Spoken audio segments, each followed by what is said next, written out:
ದಡ್ಡರ ಜೊತೆ ಜಗಳ ಮಾಡಬಾರ್ದು, ಮಾಡಿದರೆ ಅದು ನಮ್ಮದೇ ತಪ್ಪು. ಅವರನ್ನು ಸ್ಮಾರ್ಟ್ ಆಗಿ ಡೀಲ್ ಮಾಡಬೇಕು.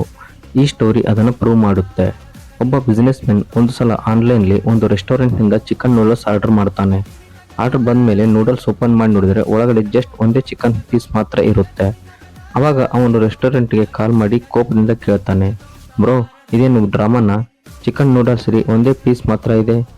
ಫ್ರ್ಯಾಂಕ್ ಏನಾದರೂ ಮಾಡ್ತಿದ್ದೀರಾ?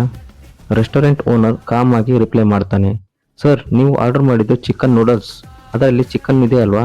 ಒಂದು ಪೀಸ್ ಇದ್ರೂ ಅದು ಚಿಕನ್ ನೂಡಲ್ಸೇ ಆಗಿರುತ್ತೆ, ಅದರಿಂದನೇ ಮ್ಯಾನೇಜ್ ಮಾಡ್ಕೊಳ್ಳಿ ಅಂತ ಅರೋಗಂಟ್ ಆಗಿ ಹೇಳಿ ಕಾಲ್ ಕಟ್ ಮಾಡ್ತಾನೆ. ಇವನ ಪ್ಲೇಸ್ಲಿ ನಾವಿದ್ರೆ ಏನು ಮಾಡ್ತಿದ್ವಿ? ಇನ್ನೊಂದು ಸಾರಿ ಕಾಲ್ ಮಾಡಿ ಫುಲ್ ಬೈತಿದ್ವಿ, ಇಲ್ಲಾಂದ್ರೆ ಒಂದು ಬ್ಯಾಡ್ ರಿವ್ಯೂಸ್ ಕೊಟ್ಟು ಅದನ್ನು ಅಲ್ಲೇ ಬಿಡ್ತಿದ್ವಿ. ಇದರಿಂದ ಏನು ಸಿಗುತ್ತೆ?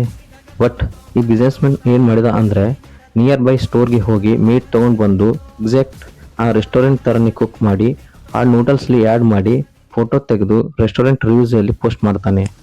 ವಾವ್, ಈ ರೆಸ್ಟೋರೆಂಟ್ ಸೂಪರ್ ನೂಡಲ್ಸ್ ಜೊತೆ ಎಕ್ಸ್ಟ್ರಾ ಪೀಸ್ ಕೂಡ ಕೊಡ್ತಾರೆ, ಯಾವಾಗಲೂ ಇಲ್ಲಿಂದನೇ ಆರ್ಡರ್ ಮಾಡಿ ಅಂತ ಬರೀತಾನೆ. ರಿಸಲ್ಟ್ ಏನಾಗುತ್ತೆ?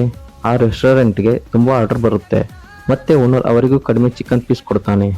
ಅದರಿಂದ ರೆಸ್ಟೋರೆಂಟ್ಗೆ ಬ್ಯಾಡ್ ರಿವ್ಯೂಸ್ ಬರುತ್ತೆ. ಫೈನಲ್ ಆಗಿ ಆ ರೆಸ್ಟೋರೆಂಟನ್ನು ಡೆಲಿವರಿ ಆ್ಯಪ್ನಿಂದ ರಿಮೂವ್ ಮಾಡ್ತಾರೆ. ಅರ್ಥವಾಯ್ತಾ? It's all about mind set. ಒಂದು ಸಾರಿ ನಿನ್ನ ಪ್ರಾಬ್ಲಮ್ಸನ್ನು ಬೇರೆ ಆ್ಯಂಗಲಿಂದ ನೋಡಿದರೆ ಸೊಲ್ಯೂಷನ್ ಆಟೋಮೆಟಿಕ್ ಆಗಿ ಸಿಗುತ್ತೆ.